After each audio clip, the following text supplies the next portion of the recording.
Right there, guys. Today, me and Phil's been to the Aldi at the back of Trent Vale. We was told that the place was actually going to get filled in. Somebody's bought it and filled it in. I think that was a load of lies, if I'm honest, asking other people and anglers and stuff around there. So we've been down today. We went down with the Waggler. Yesterday I went down with the pole and the banks are really steep. So I was struggling trying to ship it back. I didn't want to damage the pole that my brothers gave me a blessing. Thank you very much for my pole, Pete. We went to target the bream, the tench, and the cruising carp. We managed to catch a few bream. So this is a quick tutorial on how I set up the Waggler when I go down there, set everything up, get everything ready, start fishing. We didn't catch as many fish as we liked. Few pike come out, always a few pike there, always loads of roach. Usually get pestered by roach, so I tried being fishing deeper, shotting it right down, and obviously targeting the bigger fish at the bottom, because usually on the way through the roach absolutely just annihilate your bait.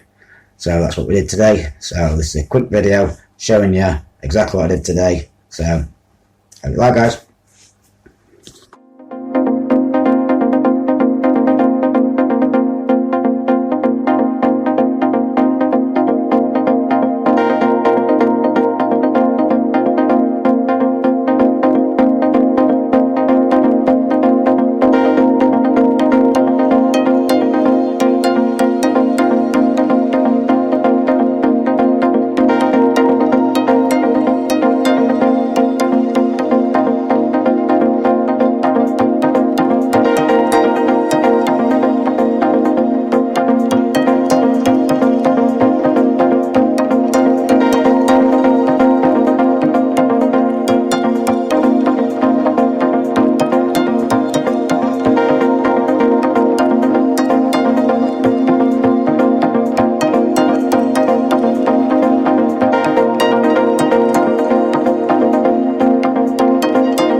Times then.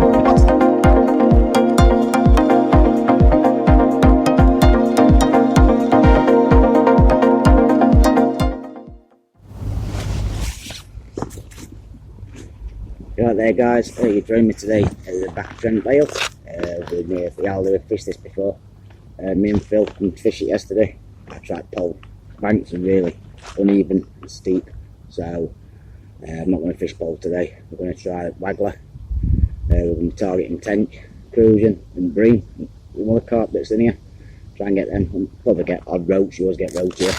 So all I'm going to do is talk you through exactly what I do to set up, how to tackle up, and I've not done a tutorial on tackling up and stuff, so I think it's worth doing and showing people how I do it. It might not be the correct way of doing it. Other people have different ways of doing stuff. So stay tuned and let's get fishing.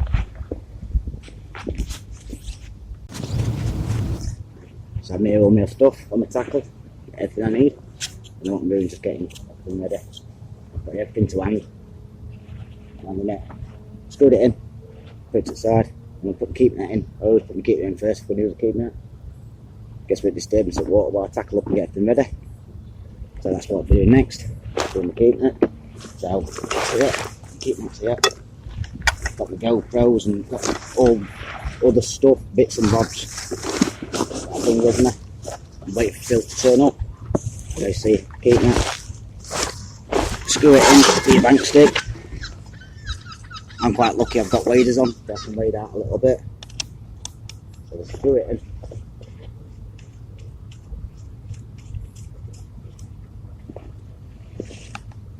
And what we're going to do is wet it first.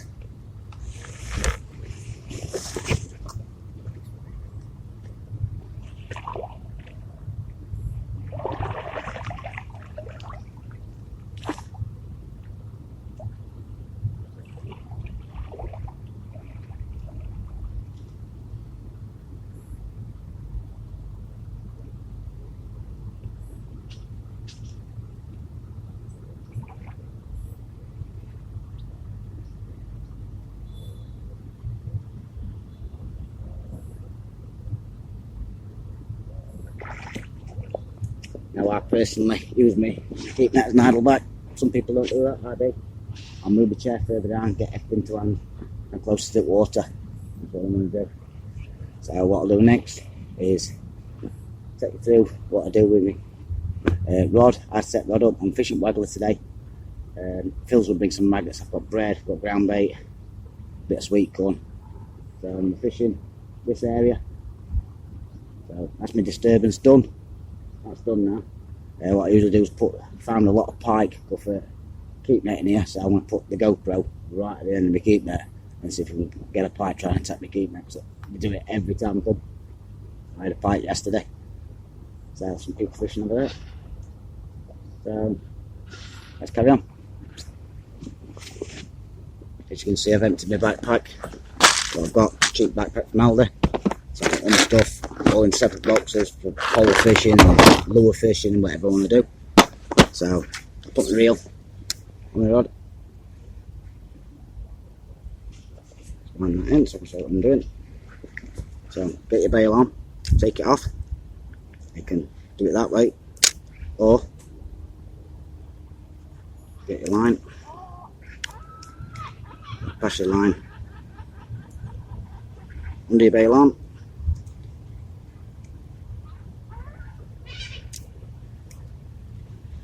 Back through, and then put your rod together, make sure all your eyes are in line, start passing it through, and you take the bail arm off to obviously release the line. If you forget to do this, which I've seen a lot of beginners do, not a problem, you unscrew your top bit, your drag, if that's where your drag is on your reel, that'll pop off.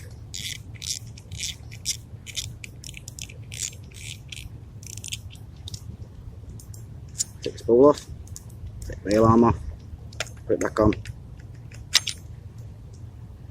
and once you put it back, your line should be in the correct place. So what I'm going to do is just pass it through all the eyes and sort it, and I'll come back to you.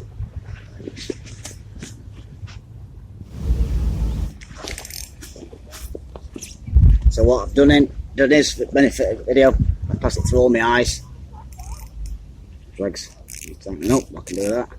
So what I'm going to do now is pick a Waggler out, whichever Waggler I want to use.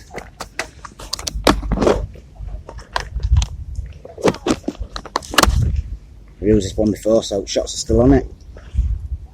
And what I'm going to do is just take these shots off second. Save my shot. Now there's two different ways you can do this. You can pass it through your eye, like that, like that. Pass it through again, slide the whole line. I don't do that anymore. I used to, but what I do now, slide that up. It's about, I know I've fished this before, so it's about 6 foot deep, so I can slide that up to about 6 foot, 7 foot, and then start putting my shots on. So I'm going to start doing that first. Right, so what I've done is I've put the sliding rig, that's how I use it with a shot. And I've got about 6 foot, and what I'm going to show you now, drop it in, see that that's not pull it down. And what I'm going to do then is put 3 number 8 shots. I want to fish lower down so I can slide them up and down. I can move them how I want them. Want to bulk shot them or whatever. And then it's just a case of tying an hook length or an hook on the end. So that is as easy as it is to tackle up. Right, so put your hook on. What you need to do, get your line, you might have to see this. Turn the line over and tie a loop. Before you pull it tight, make sure you wet it. Put tight. And what I usually do is just a couple of loops. Like that.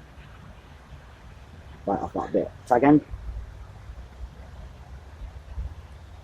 And then it's time to get your hook. Go and get your hook. I'll show you that in a second. Put the hook on. So a lot of people can get hooks and nylon. It's a bit fiddly to get out. I find it easy because I've done it for years. So what you do, get the hook out, put the packet in your pocket, not leave it on bank. Get your hook first, and work your way around. Now doing loop to loop, so what we're going to do, so in a small hook, size 20, so I'm going to pass that through,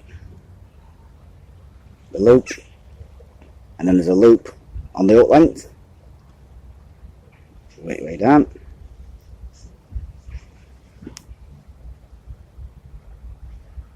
You put that through the other loop, you keep pulling it down, always wet it, just to make sure, you pull it tight, and sometimes you'll find there's a bit of a tag in there, it's a bit fiddly, if you just pull it through,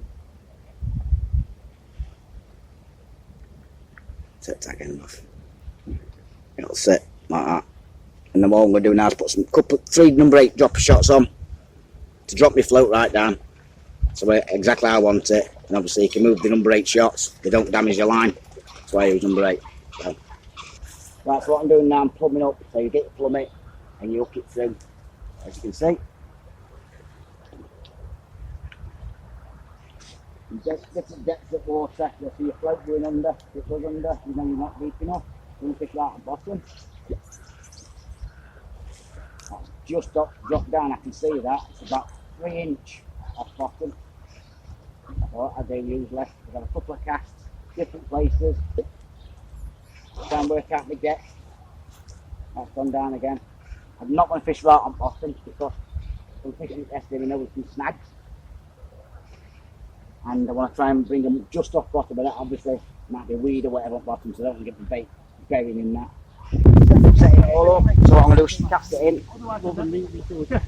Cast part in it. Reel it back in. And if you can see on camera, waiting for that float. It's stuck out a minute, you can see the black bit. And once the number 8 dropper shot come into play, and it's settled, the float should settle lower. 1 second, mate. The float will settle lower.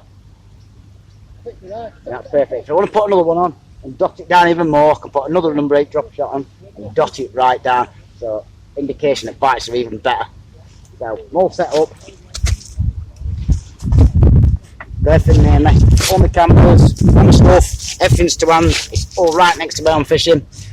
All night and nice and tidy. So nobody is going to fall over anything, break anything or whatever else. Everything's there. It's literally now I've got to get some few maggots in a tub.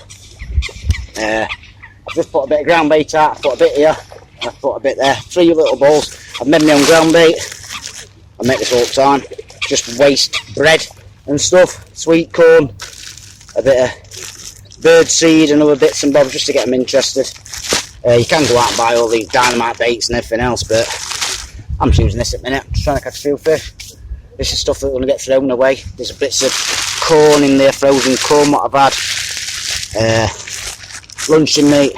A lot of ponds where we walk round and whatever young people or whatever chucking, oh I've had enough, I'm going to chuck it in. And I said, now can I have it to make my ground bait? Some places I bait up. I might bait up for a week before I come and fish it, so it's costing me a lot of money to do it. So if I can get bait for free, it's bait for free, innit? So let's get some bait on and get cast out and see if we can get some of these bigger fish.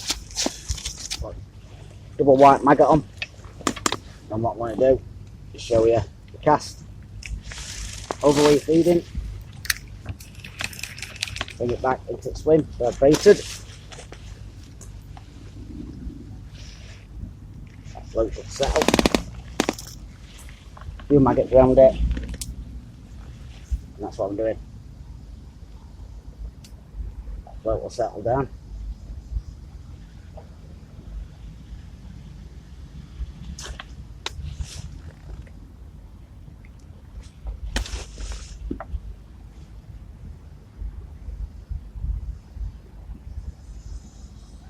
As you can see, it's settled right down now. I know it's on bottom, or just above bottom. Everything's settled, everything's where I want it to be.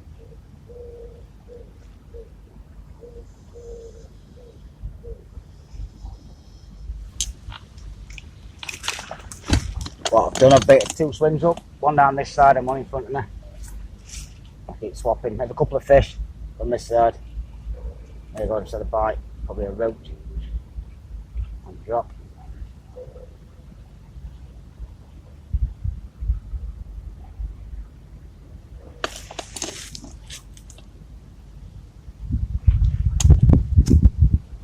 A few maggots going in. I put some more ground bait in. I think we've got about 5 skimmers now. We're about 5. All the rest have been, missed that. That's come off. All the rest have been roach and perch. Phil's had 2 pike on, lost them both.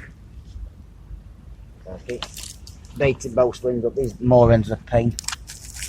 But it is what it is. Baiting that line.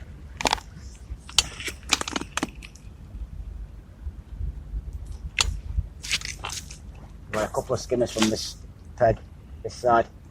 I'm fishing. A few from the other side.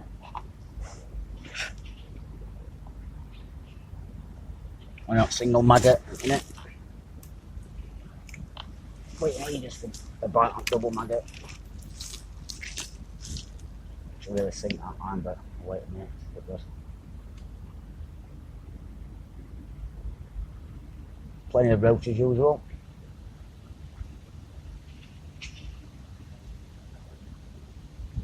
So you can come back with a fish.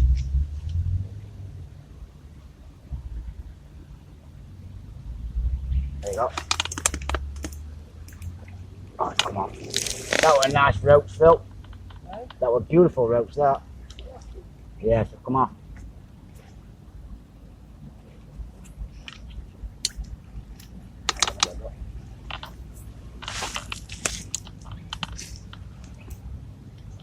I tried to get to there with Paul yesterday. He could get there, but it was a nightmare. Trying to hold it and ship it back and everything else.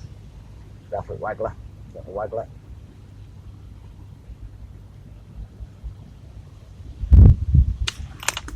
There you go, another fish.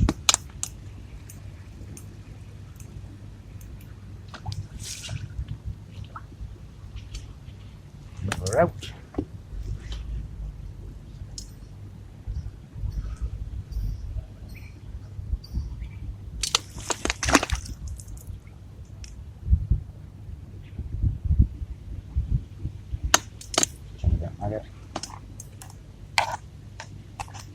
I try not to put a lot of maggots in as I'm casting in, because you do pick up a lot of roach here.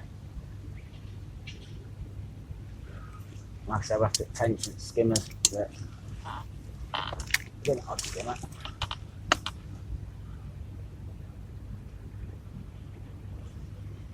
I'll probably have 5 minutes this side, then fish there, 5 and 10 minutes, 5 minutes this side. It seems to be working. No bubbles coming up. Just a minute.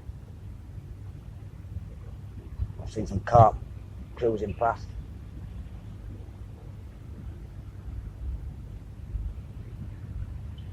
There's an indication then for a stroke. Missed it.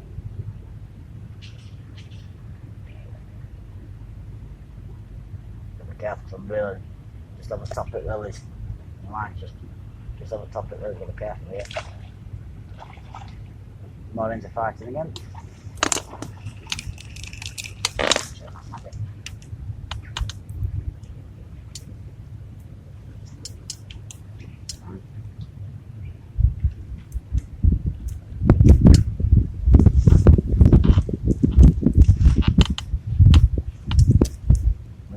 pushing up on with my float, pushing it further across.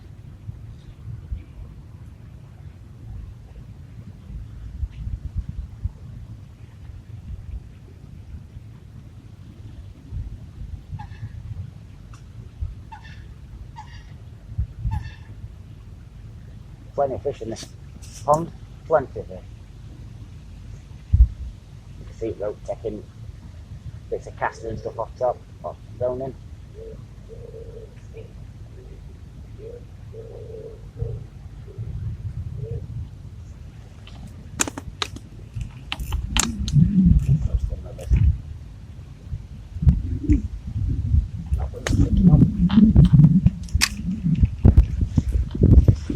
Seem to like it down just in that bit. Obviously people don't fish that bit, do they like it, yeah.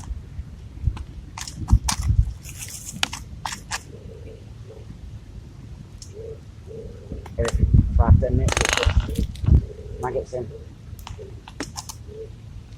And every half an hour this little baller, that ground bait I've made, a couple of balls of ground bait. That Nolan's going to enjoy himself now.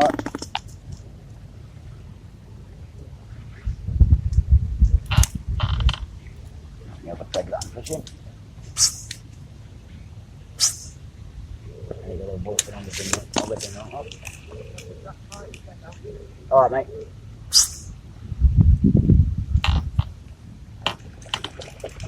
Nowhere near the top. That's better.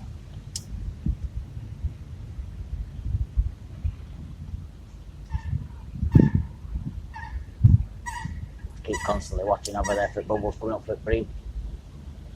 10 is a good indication they've moved into twin.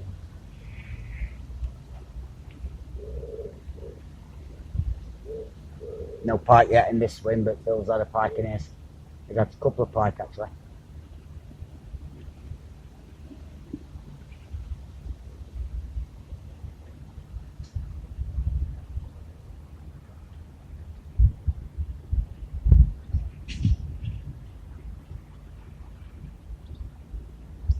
Just set up my new microphone everything on the camera, so I hope it turns out a bit better. So you can hear me, it's all strapped to my chair so you can hear it.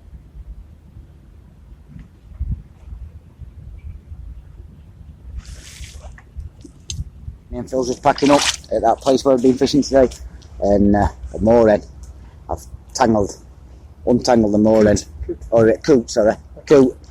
Someone's left that on bank. Strung out, right strong line. I can't snap that. And that's tangled the bird up. As I say in all my videos, do not leave lighter, because obviously there's a way of trace here, look. Just found a way of tracing up floor. Madness. Yeah, there look. No way. We a nook on it. Crazy, isn't it? This is what people leave lying about, and this is why us fishermen get a bad name for this rubbish. As you see. Where is it? As you can see. As you look here, right, we've been to McDonald's, across there, all my rubbish is in there, and it goes in the bin, or I take it up. So, you need to do the same people, because if not, there'll be no fishing place allowed to fish, because idiots. So, didn't find it like that, so I leave it like that. Bring my net in, Phil's had a few pike, Pat's just took a big bream I've had set on. Managed to get a few skimmers and some roach and whatever, so doing alright. I think like them.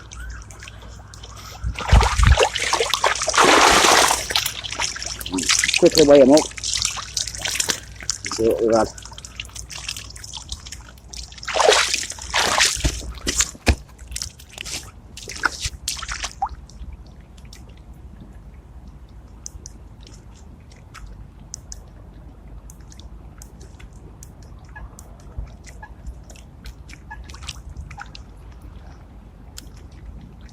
£6 2 ounce bits, a few bream in there, a few other roach and whatever, so it's been hard work if I'm honest, but still catch a few fish.